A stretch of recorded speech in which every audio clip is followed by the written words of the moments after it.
Castaic heavy metal spoon. You know, we've had this thing out for since back in like 2014. It's just a big piece of metal. I mean, hence the word heavy metal. This is an 8-inch, you know, roughly 3 to 4 ounce spoon.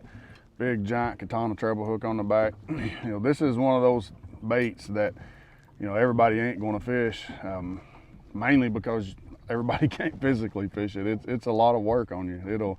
It'll put it to you. But this thing is known up and down the Tennessee River for catching big ones. But it's not just the Tennessee River. I mean, I know a lot of guys down in Texas, you know, Toledo Bend, Rayburn, a lot of Lake Fork. I mean, a lot of the offshore fisheries, even you follow where guys fish offshore that have big bait fish in them, the spoon comes in handy. You know, this thing gets forgotten about, but I'm telling you, if you're on an offshore fishery with a big bait and you can physically stomach throwing this thing for a while, don't be a sleeper on it. It still catches them. It catches them really good. I mean, you guys saw me at Chickamauga last year and a Bass Pro Tour event, you know, catching them on this thing.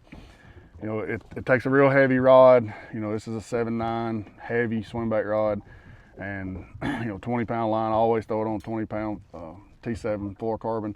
The 20-pound line helps you just for the fact that this thing is so big. When it's falling, you know, it's bumping into itself, it's bumping into the line, so you can get away with more with 20.